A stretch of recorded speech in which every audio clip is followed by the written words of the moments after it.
दोस्तों, छत्तीसगढ़ पटवारी परीक्षा में सम्मिलित होने वाले आप सभी अभ्यर्थियों को बहुत बहुत स्वागत करता हूं।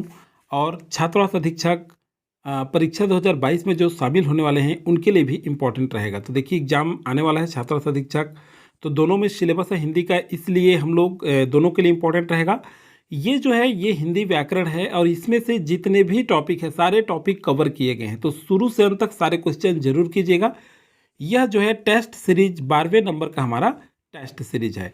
तो चलिए बिना देरी के शुरू करते हैं दोस्तों। और शुरू करने से पहले अगर आप हमारे चैनल में नए हैं तो सब्सक्राइब जरूर कर लीजिएगा, साथ ही बेल आइकन में ऑल प्रेस कर लीजिएगा। तो चलिए, इसका पीडीएफ चाहिए तो टेलीग्राम का लिंक मैं दे दिया हूँ डिस्क्रिप्शन में, वहाँ से जाकर के आप ज्वाइन कर सकते हैं। बहुत ही महत्वपूर्ण क्वेश्चन है, मैं शुरू से बता दिया हूँ, शुरू से अंत तक सारे क्वेश्चन आप सारे के सारे क्वेश्चन सॉल्व जरूर कीजिएगा। चलिए, पहला क्वेश्चन है, लड़कपन में कौन सा संज्ञा है? तो देखिए, लड़कपन में कौन सा संज्ञा है? करेक्ट आंसर हो जाएगा दोस्तों यहाँ पर भाववाचक संज्ञा। ये क्या है? इसमें भाववाचक संज्ञा है। अब देखिए, भाववाचक संज्ञा क्या है? तो जिस संज्ञा शब्द से व्यक्ति या वस्तु के गुण या धर्म, दशा अथवा व्यापार का बोध होता है उसे कहते हैं भाववाचक संज्ञा। मतलब जिस संज्ञा शब्द से व्यक्ति, ध्यान रखिएगा, व्यक्ति, वस्तु और जो है गुण या धर्म, दशा अथवा व्यापार का बोध होता है उसे क्या कहा जाता है? भाववाचक संज्ञा के नाम से जाना जाता है। नेक्स्ट क्वेश्चन है दोस्तों, निम्नलिखित वाक्य में क्रिया की दृष्टिकोण से शुद्ध वाक्य का चयन कीजिए। तो करेक्ट देखिए, इसमें क्या है पहले एक बार पढ़ लीजिए आप। बुढ़ापा आ गई, बुढ़ापा हो गई, बुढ़ापा आ गया, बुढ़ापा आया है। तो देखिए, इस तरह से क्वेश्चन कंफ्यूज क्रिएट करता है। तो करेक्ट आंसर हो जाएगा दोस्तों बुढ़ापा आ गया। ये जो है करेक्ट आंसर हो जाएगा। देखिए, ये जो बुढ़ापा है ये क्या है? पुल्लिंग है, ध्यान रखिएगा। बुढ़ापा क्या है? पुल्लिंग है। तो इसलिए ये क्या हो जाएगा?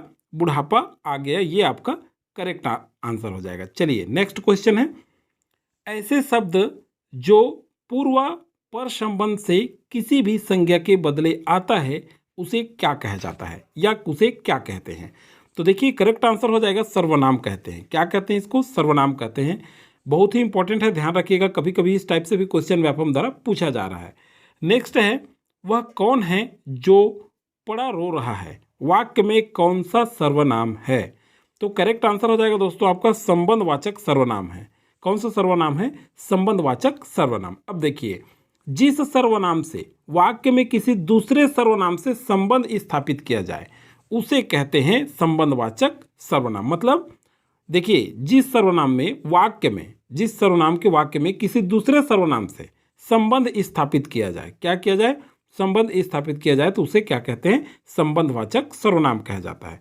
नेक्स्ट है, वह नौकर नहीं आया है। इस वाक्य में निहित है, तो क्या है? देखिए, इस तरह क्वेश्चन को पढ़िएगा। रूप रचना, सार्वनामिक विशेषण, संख्यावाचक विशेषण, प्रविशेषण। तो करेक्ट आंसर हो जाएगा दोस्तों आपका सार्वनामिक विशेषण। क्या? सार्वनामिक विशेषण। वह नौकर नहीं आया। अब देखिए, पुरुषवाचक और निजवाचक सर्वनाम में, जैसे मैं तुम, पुरुषवाचक और निजवाचक, क्या क्या? जैसे मैं और तुम। अब देखिए, के सिवा अन्य सर्वनाम किसी संज्ञा के पहले आता है तो वो क्या कहलाता है? सार्वनामिक विशेषण कहलाता है। ध्यान रखिएगा, वह नौकर नहीं आया। तो देखिए, यहाँ संज्ञा से पहले मैं और तुम के अलावा वह लगा है, तो इसमें क्या हो जाएगा? सार्वनामिक विशेषण हो जाएगा। तो इस तरह से आपको याद रखना है। चलिए, नेक्स्ट क्वेश्चन है आपका, व्युत्पत्ति अथवा शब्द निर्माण की दृष्टि से धातु कितने प्रकार की होती है? तो देखिए, इसका आंसर, करेक्ट आंसर क्या होगा? व्युत्पत्ति कह रहे हैं, ध्यान रखिएगा आप लोग। व्युत्पत्ति और शब्द निर्माण, क्वेश्चन क्या पूछा जाता है बहुत अच्छे से पढ़िएगा आप लोग। यहाँ स्पष्ट कर दिया गया है कि व्युत्पत्ति और शब्द निर्माण की दृष्टि से धातु के कितने प्रकार होती है या धातु कितने प्रकार की होती है? तो करेक्ट आंसर हो जाएगा दोस्तों यहाँ पर आपका 2 प्रकार की होती है। कितने प्रकार की? 2 प्रकार की। तो देखिए, कौन कौन सा होता है? एक तो होता है मूल धातु, ध्यान रखेंगे आप लोग, क्या होता है? एक होता है मूल धातु और दूसरा जो होता है यौगिक धातु। क्या? यौगिक धातु। तो ये भी आपको याद रखना है, मूल धातु और यौगिक धातु। अब चलिए, नेक्स्ट क्वेश्चन की ओर चलते हैं। अपहरण में कौन सा उपसर्ग निहित है? देखिए, अपहरण। तो देखिए, अपहरण में जो है अप क्या है? अप जो है आपका उपसर्ग है। अपहरण में क्या होगा? अप धन हरण। क्या होगा? अप धन हरण। ऐसे करके आप देख लेंगे। और देखिए, उपसर्ग क्या है? अब देखिए, जो पहले जुड़ता है, शब्द के पहले जुड़ता है किसके पहले? शब्द के पहले जुड़ता है, उसे क्या कहते हैं? उपसर्ग कहते हैं। तो ध्यान रखिएगा, प्रत्यय का अगर मान लीजिए पूछ दिया गया तो जो शब्द के बाद में जुड़ता है, कंफ्यूज नहीं होना है आपको, दोनों ध्यान रखना है। नेक्स्ट है आपका तिमिर का सही विलोम शब्द होगा। सही सही डबल हो गया, करेक्शन कर लेंगे। तिमिर का सही विलोम शब्द होगा, तो तिमिर का सही विलोम शब्द क्या होगा? प्रकाश होगा। बी आपका यहाँ पर करेक्ट आंसर हो जाएगा। नेक्स्ट क्वेश्चन की ओर आगे बढ़ते हैं। आदि से अंत तक के लिए एक शब्द होगा, तो आदि से अंत तक के लिए कौन सा शब्द होगा? तो आद्योपांत। क्या होगा? आद्योपांत आदि से अंत तक के लिए करेक्ट आंसर हो जाएगा आपका यहाँ पर। नेक्स्ट क्वेश्चन है आपका, निम्नलिखित में से शुद्ध शब्द का चयन कीजिए। तो देखिए उज्जवल लिखा है, उज्जवल लिखा है, यहाँ भी उज्जवल लिखा है, ये भी उज्जवल लिखा है। तो देखिए ये उज्जवल सही लगता है, डी वाला, लेकिन एक्चुअल में ये सही नहीं है। ध्यान रखिएगा, आपको यहाँ पर जो आपका करेक्ट आंसर हो जाएगा उज्जवल, आधा जा होता है, ऐसे लिख के देखिएगा आप वहाँ पर उज्जवल, ये करेक्ट है। बहुत लोग कन्फ्यूज होते हैं इसमें, ये ध्यान रखिएगा, उज्जवल ऐसे लिखा जाता है, 2 बार आधा जा होता है। यह जो है एकदम बिल्कुल करेक्ट आंसर है। इस तरह से आपका क्वेश्चन कभी भी देखने को मिले आपके पीएससी में, व्यापम में, या फिर कोई भी एसएससी एग्जाम में, तो आप इसी को लेंगे, उज्जवल, यही आपका करेक्ट आंसर है। नेक्स्ट है डिबिया कौन सा शब्द है? तो डिबिया कौन सा शब्द है? ये जो डिबिया है, ध्यान रखेंगे आप लोग, ये क्या है? देशज शब्द है। क्या शब्द है? देशज शब्द है। नेक्स्ट क्वेश्चन है आपका, कलाई शब्द है। देखिए कलाई शब्द क्या है? तो कलाई शब्द क्या है? स्त्रीलिंग है। कलाई शब्द क्या है? स्त्रीलिंग है, ये आपका करेक्ट आंसर हो जाएगा। और ये अपवाद है, ध्यान रखिएगा, ये अपवाद है, और अपवाद ही को ज़्यादा आपके एग्जाम में पूछा जाता है क्वेश्चन, अपवाद से ज़्यादा क्वेश्चन बनते हैं आपके। नेक्स्ट है नीलोत्पल में कौन सा समास है? तो नीलोत्पल में कौन सा समास है? ये देखिए कर्मधारय तत्पुरुष, करेक्ट आंसर हो जाएगा आपका कर्मधारय तत्पुरुष। यहाँ देखिए कंफ्यूज करने के लिए ये सारे ऑप्शन एक ही जैसे दिया गया है, तो ध्यान रखिएगा कर्मधारय तत्पुरुष है नीलोत्पल में। नेक्स्ट क्वेश्चन है आपका, प्रयोग की दृष्टिकोण से समास के कितने भेद होते हैं? तो प्रयोग के दृष्टिकोण से समास के कितने भेद होते हैं? तो देखिए करेक्ट आंसर हो जाएगा यहाँ पर 3 भेद होते हैं। देखिए प्रयोग की दृष्टि से पूछा जा रहा है, हमेशा क्वेश्चन आप अच्छे से पढ़िएगा। प्रयोग के दृष्टिकोण से समास के कितने भेद होते हैं? तो कितने भेद होते हैं? 3 भेद होते हैं। तो देखिए एक चीज़ और है कि ये 3 भेद होते हैं। कौन कौन सा भेद होते हैं ये भी आप याद रखेंगे। संयोग मूलक पहला है आपका, संयोग मूलक, ये आपका पहला है। सेकंड है आपका संयोग मूलक के बाद होता है आश्रय मूलक। क्या होता है? आश्रय मूलक, याद रखेंगे आप लोग, प्रयोग के दृष्टिकोण से पूछा जा रहा है। और थर्ड है आपका वर्णन मूलक।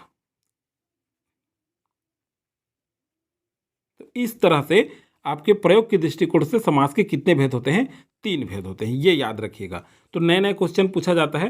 दोस्तों अगर आपको क्वेश्चन अच्छा लगता है, हेल्पफुल लगता है, तो लाइक करना बिल्कुल नहीं भूलिएगा। अधिक से अधिक लोगों को शेयर कर दीजिए ताकि इस क्वेश्चन का लाभ उनको भी मिल सके।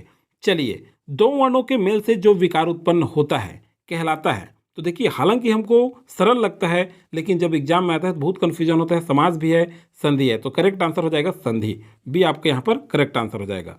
अब हम लोग 20 क्वेश्चन करने वाले हैं दोस्तों इसमें। चलिए नेक्स्ट है आपका, देवेंद्र में कौन सा संधि है? देवेंद्र, तो देखिए देवेंद्र के पहले तो संधि विच्छेद कर लीजिए, देवधन इंद्र, देवधन क्या हो गया? इंद्र। अब देखिए देव मतलब क्या आ रहा है? अ धन ई। अब देखिए अ और ई किस में आता है? तो करेक्ट आंसर हो जाएगा आपका गुण संधि। मतलब ध्यान रखिएगा गुण संधि कैसे बनाएंगे आप। चलिए याद रखने के लिए बताएं हम आपको। अ या आ के बाद ध्यान रखिएगा, अ और आ के बाद ई ई छोटी ई बड़ी, ऊ बड़े ऊ, और री अगर आता है तो दोनों मिलकर ए ओ और अर हो जाता है। ध्यान रखिएगा, तो ये कहलाएगा आपका, क्या कहलाता है? गुण संधि कहलाएगा। मतलब अ के बाद ई अगर आएगा, ऐसे याद रखिएगा आप लोग, आ के बाद ई उ री आया तो सीधी सीधी सी बात है, वो क्या होगा? गुण संधि। देखिए अ के बाद ई आया यहाँ पर देखिए, तो ये क्या हो गया? आपका गुण संधि हो गया। चलिए नेक्स्ट क्वेश्चन की ओर आगे बढ़ते हैं।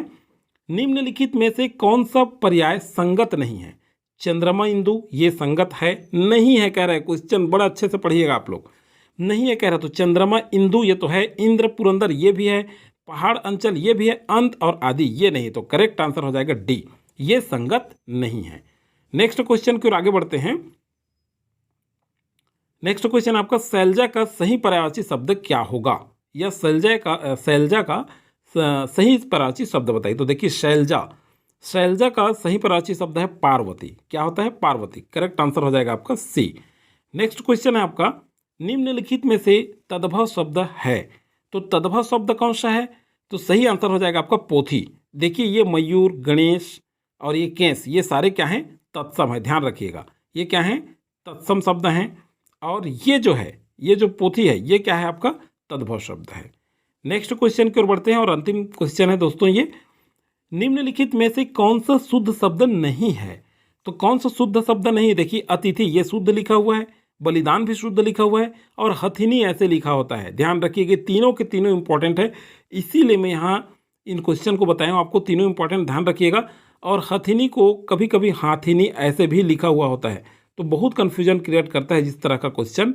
कालिदास, एक्चुअल में ये कालिदास कैसा होना चाहिए? छोटे ला होना चाहिए कालिदास। ये है शुद्ध शब्द, लेकिन ये शुद्ध शब्द नहीं है कह रहा है, तो ये एक्चुअल में डी आपका करेक्ट आंसर है, कालिदास। ये शुद्ध शब्द नहीं है। तो फिलहाल आज की वीडियो में इतना ही था। अगला वीडियो दोस्तों आपका गणित पर कंटिन्यू जारी रहेगा, और जो है किस किस पर और वीडियो चाहिए आप लोग कमेंट करके जरूर बता दीजिएगा। गणित का कोर्स मैं जल्दी करा दूंगा, आपका कंप्लीट करा दूंगा जितना आपका सिलेबस में है। मिलते हैं नेक्स्ट वीडियो में, तब तक के लिए थैंक यू। जय हिंद, जय भारत।